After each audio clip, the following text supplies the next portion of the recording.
जब हर एक फर्द अपने घर के आगे का साफ सुथराई का ख्याल रखेगा। यहाँ तो ये होता है कि भैया देख, सबसे ज्यादा गंदगी मुसलमानों के महल में। कि जन्नत में वो इंसान दाखिल नहीं होगा जिसके दिल में राई के दाने के बराबर भी कीना या घमंड हो।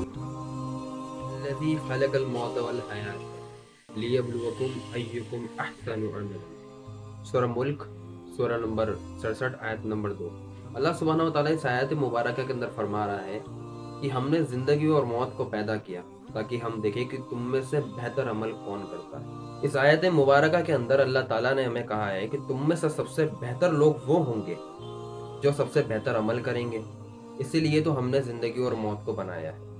अब ये देखना है कि वो अच्छे अमाल कौन से हैं, वो कौन से पाकीज़ा अमाल है, वो कौन से बेहतर अमाल है जिसकी बेस पे अल्लाह सुब्हानहू व तआला हम सबको कामयाब करेगा। जिसने हमें मकसद दिया है उसी से ही हम पूछेंगे, उसी से ही हम जानेंगे कि वो अच्छे अमाल कौन से हैं। और इसके मुताल्लिक अल्लाह ताला फरमाता है सूरह अनाम, सूरह नंबर 6, आयत नंबर 120 के अंदर, वज़रू ज़ाहिरल इस्मि व बातिना, कि वो गुनाहों को छोड़ो जो हमारे जाहिर के हों और हमारे बातिन, हमारे अंदर के। जो इन गुनाहों को छोड़ देगा वो एक अच्छा इंसान कहलाएगा, वो एक पाक इंसान कहलाएगा। इन दोनों आयतों से एक बात तो साफ हो चुकी है कि अल्लाह सुब्हानहू व तआला हमें पाक साफ देखना चाहता है, ज़ाहिरी भी और बातिनी भी।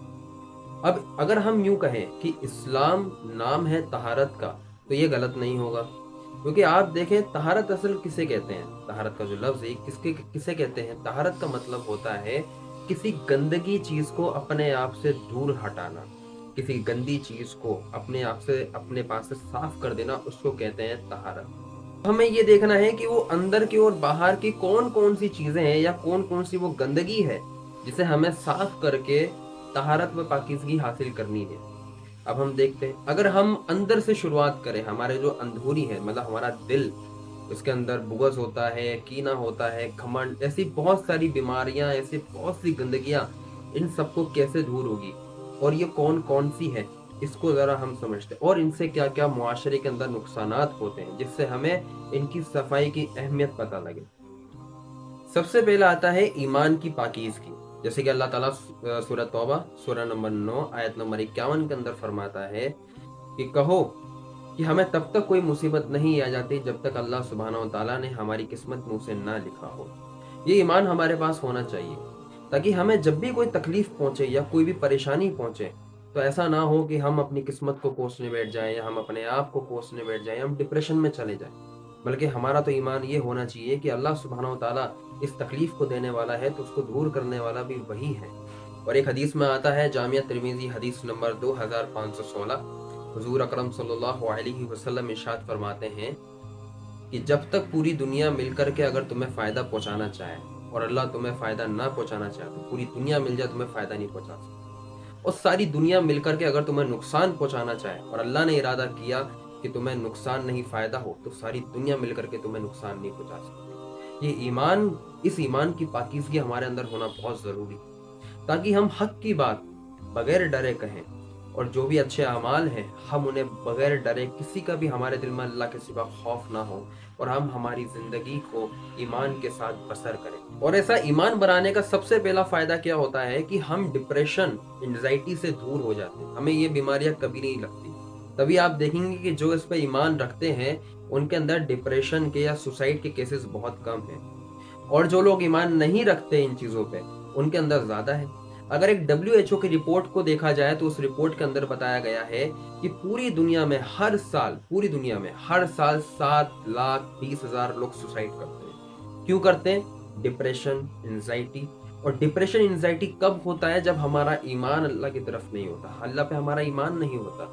हमें लगता है कि नहीं, अब सब कुछ कोलैप्स हो चुका है, अब कुछ नहीं हो सकता। वही तो लोग डिप्रेशन में आकर के उनका इतना ज्यादा हो जाता है, दिमाग काम करना बंद कर देता है, वो लोग सुसाइड कर लेते हैं। तो ईमान होगा तो हम कभी भी ऐसे कामों की तरफ नहीं जाएंगे और अपनी जिंदगी को हंसी खुशी बसर करेंगे। उसके बाद आता है हमारा दिल। अल्लाह ताला फरमाता है सूरह अशूरा, सूरह नंबर 26, आयत नंबर 88 से 89 के बीच में कि उस दिन ना तो माल काम आएगा ना औलाद काम आएगा। अगर कोई चीज काम आएगी तो वो आएगा वो पाक दिल जो अल्लाह के हुजूर अपना बंदा लेकर के आएगा। और एक हदीस में आता है, सुना अबू दाऊद हदीस नंबर 4903, इसमें हुजूर अकरम सल्लल्लाहु अलैहि वसल्लम इरशाद फरमाते हैं, हसद ईमान को इस तरीके से खा जाता है जैसे आग लकड़ी को खा जाती है। और हमारे यहाँ पे ऐसे कई सारे केसेस देखने को मिलते हैं कि हसद के चलते, बुग़्ज़ के चलते काफी सारे लोगों ने खुद का भी नुकसान किया और दूसरे लोगों का भी नुकसान किया। ऐसे ही कुछ रिपोर्ट मैं आपको दिखाने जा रहा हूँ, आप इस न्यूज को ही देख लीजिए, जो कि 2024 की है, 4 दिसंबर को। इसमें एक लड़के ने अपनी बहन और अपने माँ बाप दोनों को मार डाला। किस बेस पे? सिर्फ इस बेस पे कि उन्होंने उस लड़की को, मतलब उसकी जो बहन है, उसको वो ज्यादा चाहते थे। सिर्फ इस बेस पे कि ये इसको क्यों चाहते हैं, मुझे क्यों नहीं चाहते। इतनी सी छोटी बात के ऊपर उसने अपने परिवार वालों को कत्ल कर डाला। अब सोचिए कि हसद और बुग़्ज़, ये दिल का नापाक होना इंसान को कहाँ तक ले जाता है। इसलिए इस्लाम ने इसको भी एड्रेस करा कि सबसे पहली चीज, आप जिस्मानी तौर पे पाक हो जाए ठीक है, लेकिन अंदर से आपका पाक होना बहुत जरूरी है। इस दिल को हसद और बुग़्ज़ से पाक रखना बहुत जरूरी है, वरना ऐसी चीजें निकल के आती हैं। और एक हदीस है, सही मुस्लिम हदीस नंबर 91, इसमें हुजूर अकरम सल्लल्लाहु अलैहि वसल्लम इरशाद फरमाते हैं कि जन्नत में वो इंसान दाखिल नहीं होगा जिसके दिल में राई के दाने के बराबर भी कीना या घमंड होगा, किबराई होगी। और ये घमंड, ये कीना इंसान से इतने बड़े बड़े जुर्म कराता है कि आप सोच भी नहीं सकते। एक रिपोर्ट में आता है कि जिस इंसान के अंदर घमंड होता है, उसके अंदर तकरीबन, आप देख सकते हैं रिपोर्ट के अंदर ही लिखा हुआ है कि 21% तक उसमें इजाफा हो जाता है उसके गुस्से के अंदर। और उसके 21% गुस्से में इजाफा होने की वजह से वायलेंस के अंदर 18% इजाफा हो जाता है। ये सारा सब कुछ किस वजह से हो रहा है? घमंड की वजह से हो रहा है कि मैं यूं, मैं यूं नहीं।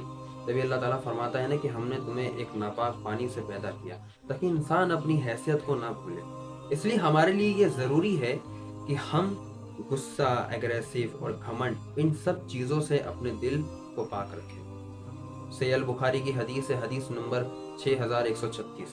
इसमें हुजूर अकरम सल्लल्लाहु अलैहि वसल्लम इरशाद फरमाते हैं कि जो इंसान आखिरत पे ईमान रखता हो, उसको चाहिए या तो वो अच्छी बात कहे या फिर खामोश रहे।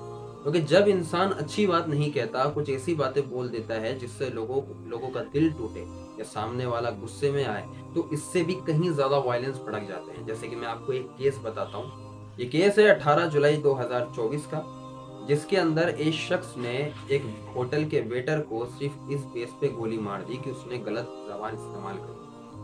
अब जिसने गोली मारी उसने तो गलत किया ही किया, लेकिन उसकी शुरुआत कहाँ से हुई होगी? उसकी जबान की गलती की वजह से। तो ये पांच दफा जबान का गलत सामने वाला भी भुगतता है और खुद भी इंसान भुगत लेता है। उसके बाद आता है अपने नफ्स को पाक रखना। जैसे कि अल्लाह ताला सूरह शम्स के अंदर फरमाता है, कामयाब रहा वो शख्स जिसने अपनी नफ्स को पाक रखा और नाकाम रहा वो शख्स जिसने अपनी नफ्स को गंदा कर दिया। एक रिपोर्ट के मुताबिक 2022 में पूरे साल के अंदर इंडिया के अंदर टोटल 31,000 रेप केसेस दर्ज हुए। 31,000, इसमें से न जाने कितनी लड़कियों को तो मार दिया गया। अब मुझे बताइए ये सब क्या है? ये है नफ्स की पैरवी। नफ्स तो कहता है कि ये कर ले, नफ्स तो कहता है कि वो लड़की बहुत अच्छी लग रही है, उसको देख ले, नफ्स तो बहुत सारी चीजें कहता है। लेकिन कामयाब तो वो शख्स रहा जिसने अपने नफ्स को कुचला, अपने नफ्स की पैरवी नहीं की, उस अल्लाह रब्बुल इज्जत की पैरवी की जिसने उसको बनाया। अभी तक हमने जितनी भी चीजें डिस्कस करी है वो तो है हमारी बातिनी पाकिज़गी, कि हमें बातिन, अपना अंदर वो हमें पाक रखना है।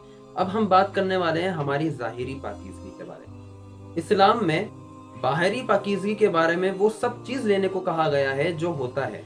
मतलब इसमें कोई ऐसी क्राइटेरिया नहीं है जो आम तौर पे आप अपने आप को, अपने जिस्म को, अपने कपड़ों को और अपनी जगह को पाक करने के लिए जो भी आप कर सकते हैं, जो तरीके आप ले सकते हैं, वो सारे के सारे तरीके आप अपना सकते हैं।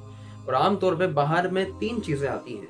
पहला तो है हमारा जिस्म, दूसरा हमारे कपड़े और तीसरा है हमारी जगह। जहां तक जिस्म के पाकीज़गी का सवाल है, तो वहां तक आप देखेंगे कि हम गुस्ल करते हैं और हमें हुक्म मिला है कि हम नमाज के करीब तब तक ना जाएं जब तक हम पाक साफ ना हो। तो बदन का पाक रहना इतना ज़रूरी है और कपड़े का भी पाक रहना उतना ही ज़रूरी है। हम गुस्ल करते हैं, हम वुज़ू करते हैं, और भी इसकी बहुत सारी चीज़ें, ये इंशाल्लाह कभी किसी और वीडियो में डिस्कस किया जाएगा इसके बारे में। एक बहुत बड़ा मौजू है, इंशाल्लाह कभी और इस पे वीडियो बनाएंगे। अभी फ़िलहाल हम आगे चलते हैं। उसके बाद आता है कपड़ों को पाक करना, कि हमारे जिस्म पे जो जो चीज़ है जो हमारे जिस्म को ढकती है ना, उसको पाक रखना। दूसरा हुक्म हमें इस्लाम से ये मिलता है। और एक हदीस मुझे याद आ रही है, सुनन अबू दाऊद हदीस नंबर 4061, जिसमें हुजूर अकरम सल्लल्लाहु अलैहि वसल्लम इरशाद फरमाते हैं कि तुम सफ़ेद कपड़े पहना करो। आप अलैहिस्सलातु वस्सलाम सफ़ेद कपड़े पहनने को कह रहे हैं। और आप अलैहिस्सलातु वस्सलाम का अगर देखा जाए तो आप भी सफ़ेद कपड़े बहुत पसंद करते थे। सफ़ेद कपड़ों की क्या वजह है? देखिए, सफ़ेद कपड़े फ़र्ज नहीं है, लेकिन ये आपकी पसंद थी। और इस पसंद की वजह क्या थी? इससे आपको पाकीज़गी का भी अंदाज़ा हो जाएगा कि आप अलैहिस्सलातु वस्सलाम किस लेवल की और किस तरीके की जो है वो पाकीज़गी और साफ़ सुथराई रखते थे। आप देखेंगे जब भी आप कोई सफ़ेद लिबास पहनते हैं, जैसे मैंने अभी ये सफ़ेद पहन रखा है, अब इसमें कोई छोटा से छोटा भी अगर कोई धब्बा होगा, कोई गंदगी होगी, कोई मिट्टी, तो वो आसानी से दिख जाएगी और मैं उसको फ़ौरन साफ़ कर लूँगा।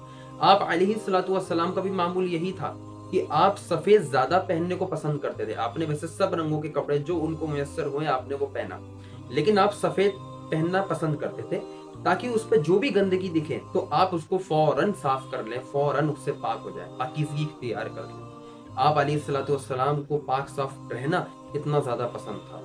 अब ये तो हो गया हमारे जिस्म के ताल्लुक से, हमारे कपड़े के ताल्लुक से। अब हम बात करते हैं हमारी जगह के ताल्लुक से कि हमें अपनी जगह को साफ सुथरा करने के लिए इस्लाम के अंदर क्या क्या तालीमात मिलती हैं। जामिया तिरमिज़ी हदीस नंबर 2799, इसमें हुजूर अकरम सल्लल्लाहु अलैहि वसल्लम इरशाद फरमाते हैं कि अल्लाह सुब्हानहू व तआला पाक है और पाकी को पसंद करता है, इसलिए अपने घरों को साफ रखा करो और यहूदियों की तरह गंदे मत रहो। इसके अंदर घरों को साफ करने से मुराद सिर्फ घर ही नहीं है, अपने आंगन और अपने घरों की सामने वाली गलियां, इनको भी हमें साफ रखना होगा क्योंकि ये आपके घर के सामने ही है। लेकिन अफसोसनाक आज अगर हम देखेंगे तो सबसे ज्यादा जो गंदी गलियां होती है मुसलमानों की होती है। हम इसकी फिक्र नहीं करते। अगर आज हमारी गली के अंदर कचरे वाला नहीं आ रहा है तो हम इसकी फिक्र नहीं करेंगे कि वो क्यों नहीं आ रहा है। सारे लोग अगर वहीं कचरा डाल रहे हैं तो हम भी वहीं डालेंगे। हमें ये तौफीक नहीं होती कि हम इनको कहें कि हम पता करें कि हमारी गली का कचरा क्यों नहीं उठ रहा है, और इससे मुताल्लिक हमसे सवाल भी किया जा सकता है। हो सकता है कि अल्लाह सुब्हानहू व तआला आपसे पूछ ले कि आपने अपने घर की गली साफ क्यों नहीं करी, क्योंकि रास्ते का भी हक है, जैसे कि अगली हदीस के अंदर आपको पता लगेगा। और एक हदीस में आता है, आप अलैहिस्सलातु वस्सलाम ने फरमाया कि उन दो चीजों से बचो जो लोगों को लानत भेजती है। सहाबा रज़ियल्लाहु तआला अन्हु ने अर्ज़ किया कि या रसूलल्लाह, वो कौन सी दो चीजें हैं? आपने फरमाया, एक तो जहां से लोग गुजरते हैं वहां पे कज़ाए हाजत करने से, और दूसरा जहां पे लोग बैठते हैं, जहां पे मतलब लोगों की बैठने की जगह, वहां पे गंदगी फैलाने से।